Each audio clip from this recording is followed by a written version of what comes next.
E o clima castigando novamente o Rio de Janeiro, que sofre com fortes chuvas. O temporal deste fim de semana já deixou 18 mortos e mais de 5.000 pessoas desalojadas. Esse é o maior número de vítimas em Nova Iguaçu, na Baixada Fluminense. Os moradores ainda contam os prejuízos causados pela chuva nas cidades da região e passaram o final de semana no trabalho de limpeza das casas e ruas. O transbordamento do rio Botas deixou bairros inteiros debaixo d'água. A chuva foi tão forte que, inclusive, uma festa de 15 anos teve de ser interrompida em Nova Iguaçu, porque a enxurrada invadiu o salão de festas. A cidade de Belford Roxo decretou situação de emergência por causa da chuva também. O decreto vale por 90 dias, podendo ser prorrogado por mais 90. As cidades de Nova Iguaçu, Mangaratiba, Paraty e Angra dos Reis declararam estado de emergência por conta das chuvas. O Centro Nacional de Monitoração e Alerta de Desastres Naturais emitiu um comunicado alertando para o risco muito alto de deslizamentos de terra nas cidades de Paraty e Angra dos Reis, devido ao acumulado de chuva observado nos últimos dias. Foi cremado hoje em Vila Alpina, São Paulo, o corpo da escritora Lígia Fagundes Telles.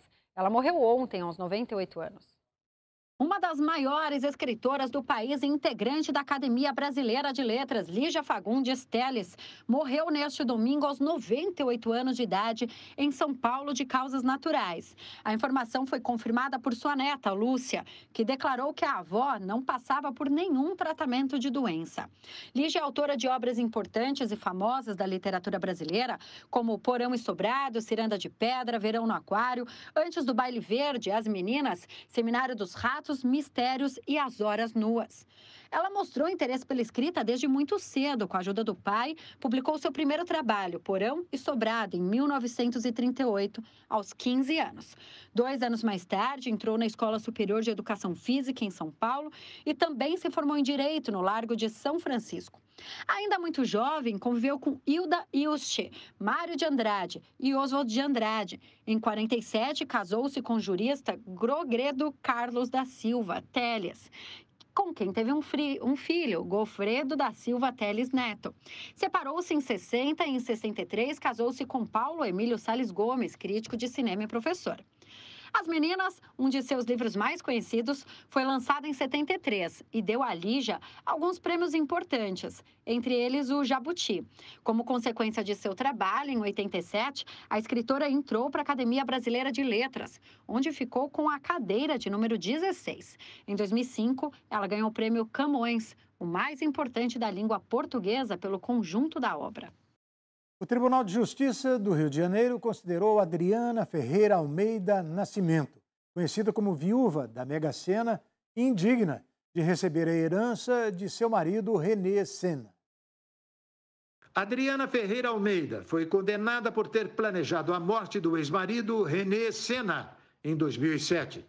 René foi assassinado 2 anos depois de ter ganhado 57 milhões de reais na Mega Sena.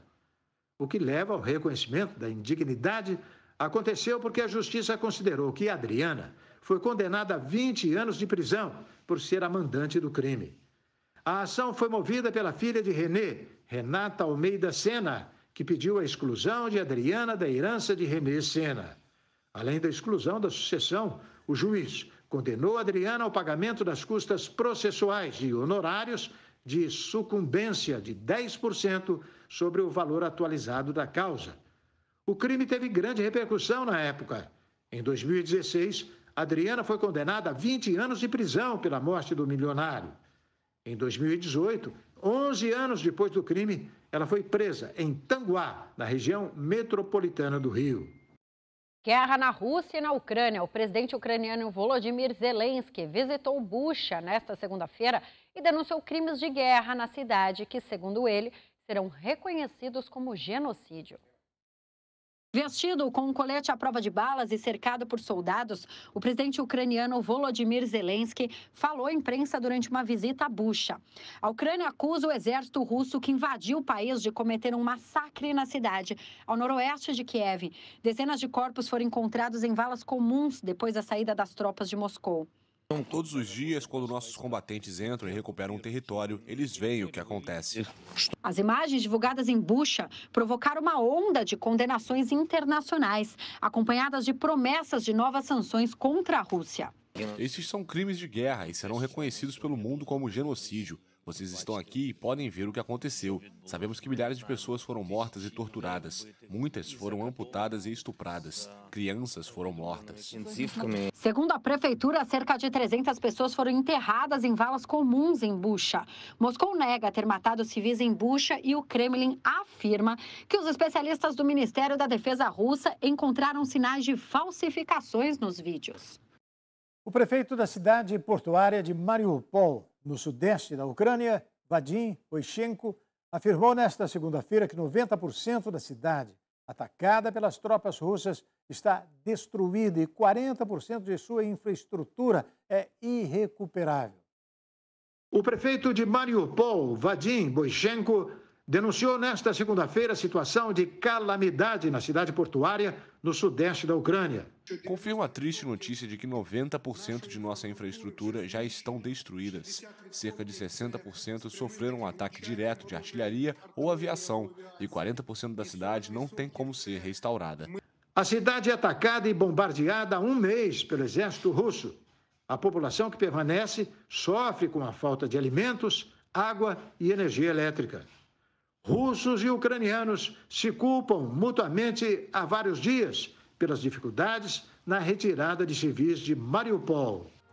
E a seguir, 15 anos da Rede Brasil de televisão. Evê Sobral, diretor de programação, anuncia o que vem por aí em nossa emissora.